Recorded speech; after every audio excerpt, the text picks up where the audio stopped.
CM પદે ફડણવીસ શપથ લેશે। હાલમાં મહારાષ્ટ્ર ભાજપ ધારાસભ્ય દળની બેઠક ચાલી રહી છે, જેને લઈને આ મહત્વપૂર્ણ જાણકારી પ્રાપ્ત થઈ છે।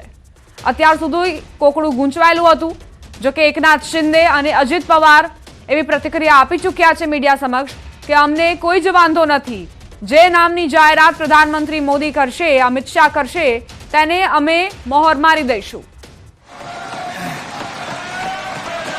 माननीय देवेंद्रजी, सरिताताई, गंगाधरराव फडणवीस यांचं नाव या ठिकाणी सुचवतो।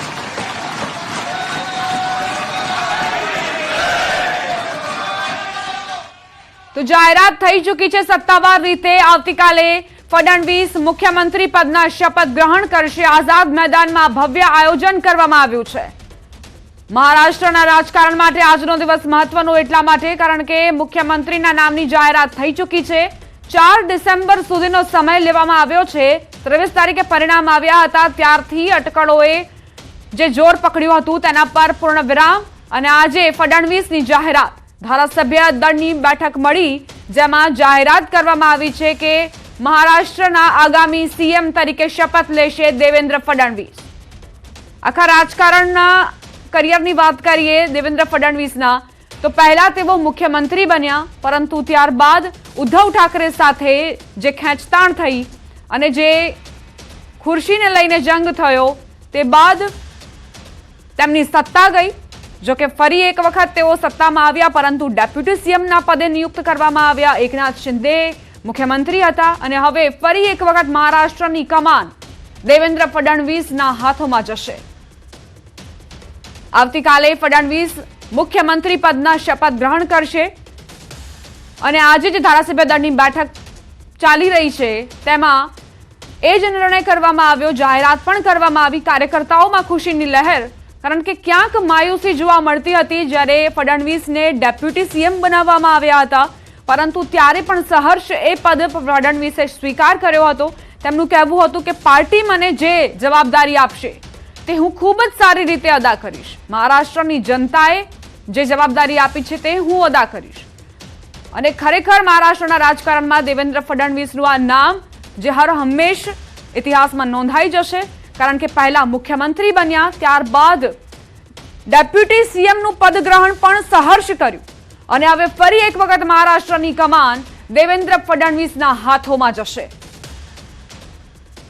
5 ડિસેમ્બરે ભવ્યાતિ ભવ્ય સમારોહનું આયોજન। કાર્યકારી કેરટેકર મુખ્યમંત્રી એકનાથ શિંદે, જેઓ હવે ફડણવીસને પોતાની સત્તા સોંપશે। આઝાદ મેદાનમાં આ ભવ્યાતિ ભવ્ય સમારોહનું આયોજન કરવામાં આવ્યું છે, કારણ કે આ વખતે મહારાષ્ટ્રના ઇલેક્શનમાં મહાયુતિને સૌથી વધારે મત મળ્યા અને બીજી તરફ ભાજપ સૌથી મોટી પાર્ટી બનીને ઉભરી, એટલે ત્યારથી જ અટકળો તેજ થઈ ચૂકી હતી કે આ વખતે ફડણવીસ ફરી એક વખત મુખ્યમંત્રી બનશે।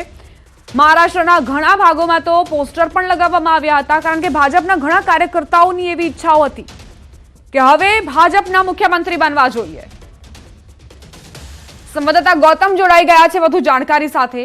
ગૌતમ, મહારાષ્ટ્રના નવા સીએમ ફડણવીસ બનશે, શું જાણકારી? ચોક્કસથી જે અનેક પ્રકારની અટકળો જે છે તે ચાલતી હતી અને તે અંતર્ગત વાત કરવામાં આવે તો હવે દેવેન્દ્ર ફડણવીસ જે છે તે મુખ્યમંત્રી મહારાષ્ટ્રના બનશે અને તે પ્રકારની વાત સામે આવી છે। કોર કમિટીની બેઠક જે છે તે મળી હતી।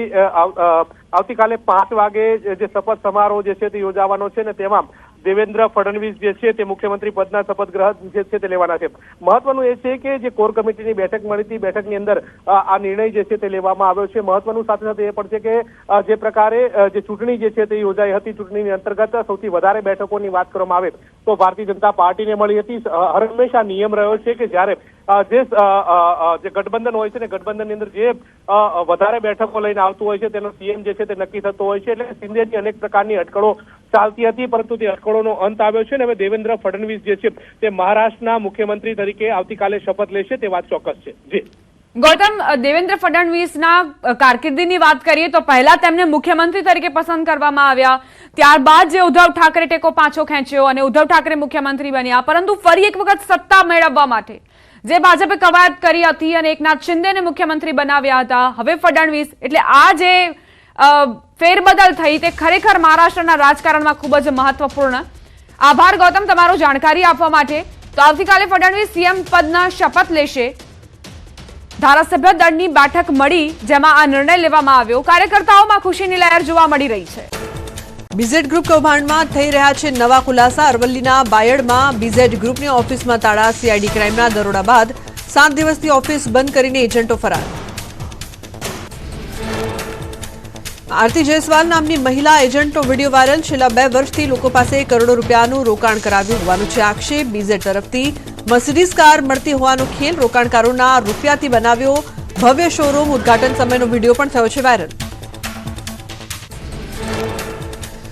બીઝેડનો કૌભાંડી ભૂપેન્દ્રસિંહ ચોતરફથી ઘેરાયો. ભૂપેન્દ્રને બચાવવા પંટરિયાએ મેસેજ વાયરલ કર્યા. રઘવાયેલા પંટરિયાઓએ મીડિયા પર નિશાન સાધ્યું. તમારા પૈસા ક્યાંય નહીં જાય, ફેવરમાં રહેજોનો મેસેજ સ્થાનિક ગ્રુપ અને સોશિયલ મીડિયામાં વાયરલ. બીઝેડ કૌભાંડ મામલે પ્રદેશ કોંગ્રેસ અને એબીવીપી આમને સામને. કોંગ્રેસના પ્રવક્તા પાર્થિવરાજસિંહ કઠવાડિયાએ એબીવીપીના પૂર્વ પ્રદેશ સહમંત્રી સહિત અનેક નેતાઓ પર કર્યા આક્ષેપ. અમન ચાવડા અને ભૂપેન્દ્રના ફોટો જાહેર કરી પોલીસ કાર્યવાહી પર કર્યા સવાલો. ભૂપેન્દ્રસિંહ ઝાલા અને ધવલસિંહનો ડાયરામાં રૂપિયા ઉડાડતો વિડીયો વાયરલ. હાથમાં નોટોની થપ્પી સાથે કર્યો હતો રૂપિયાનો વરસાદ. બાયડના એમએલએ અને મહાઠગ ભૂપેન્દ્રસિંહની જુગલબંધીનો જૂનો વિડીયો આવ્યો સામે. વિડીયોમાં મયુર દરજી પણ બંનેની સાથે દેખાયા. બીઝેડ ગ્રુપ પર કાર્યવાહી થતા એક બાદ એક એજન્ટ ઉતર્યા ભૂગર્ભમાં. હિંમતનગરમાં દસ્તાવેજ લખવાનો વ્યવસાય કરતો કમલેશ ચૌહાણ નામનું એજન્ટ ગાયબ. કમલેશ ચૌહાણે બીઝેડ ગ્રુપે મર્સિડીઝ કાર આપી હતી ભેટ. બીઝેડ પોન્ઝી સ્કીમ કૌભાંડને લઈને સીઆઈડી ક્રાઇમ ટીમની તપાસ તેજ. સીઆઈડી ક્રાઇમની ટીમ પહોંચી હતી. પ્રાંતિજ રોકાણકારે ફરિયાદ નોંધાવ્યા બાદ સર્ચ. એપ્રોચ રોડ પર આવેલા બીઝેડ ગ્રુપની ઓફિસે કરાઈ તપાસ. સુરેન્દ્રનગરના મેથાણ ગામમાં પ્રસિદ્ધિ નિર્માણ કંપની આચરી કરોડોની છેતરપિંડી. 100 જેટલી મહિલાઓ પાસેથી કરોડો રૂપિયા પડાવ્યા. પ્રસિદ્ધિ નિર્માણ કંપનીના કૌભાંડની તપાસ ગાંધીનગર સીઆઈડી ક્રાઇમને સોંપાઈ.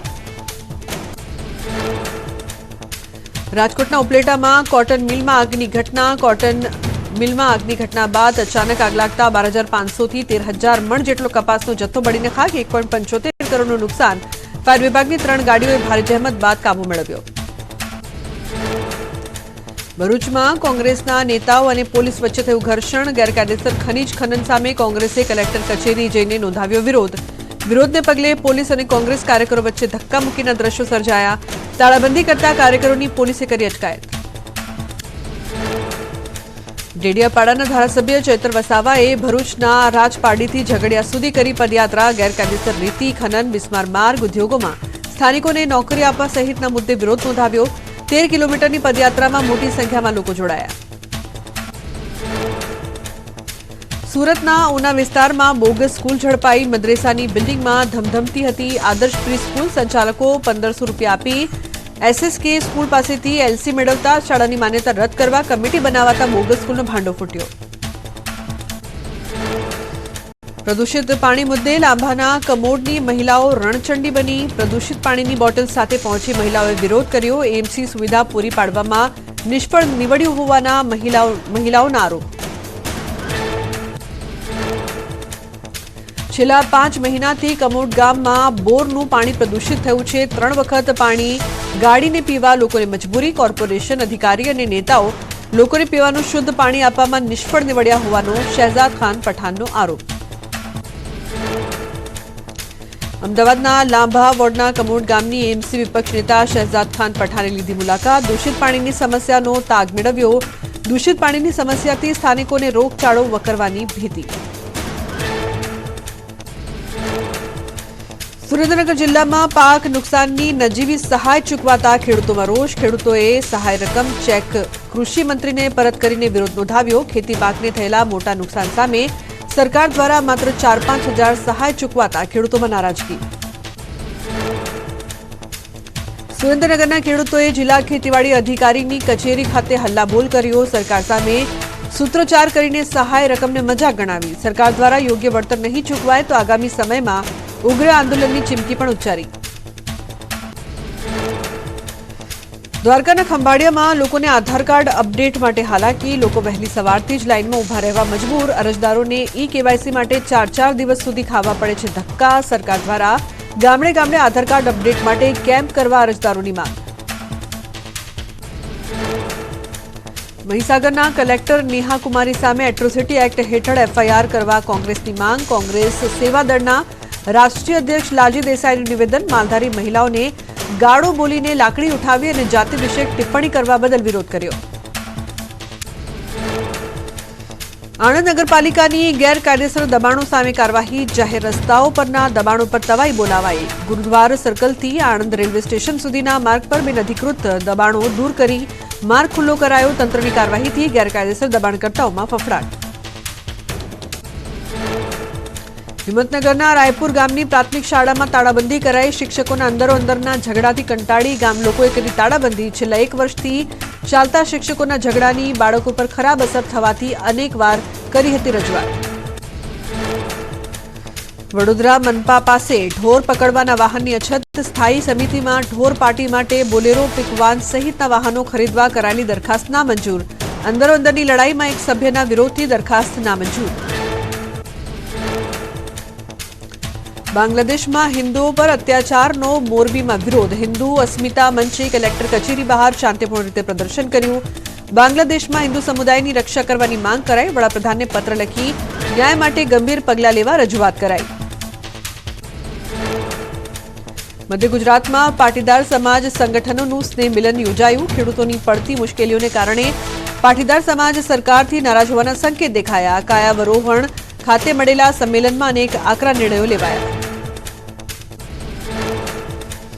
જંત્રીના નવા સૂચિત ભાવ સામે ક્રેડાઈએ અસંતોષ વ્યક્ત કર્યો. જંત્રીમાં હાલનો વધારો કોઈ કાળે સ્વીકાર્ય ન હોવાનું ક્રેડાઈ પ્રમુખનું નિવેદન. કહ્યું 12 વર્ષ સુધી એક પણ વાર વધારો ન કરાયો અને હવે એકસાથે જંત્રીનો તફાવત દર બજાર ભાવ સામે શક્ય નથી.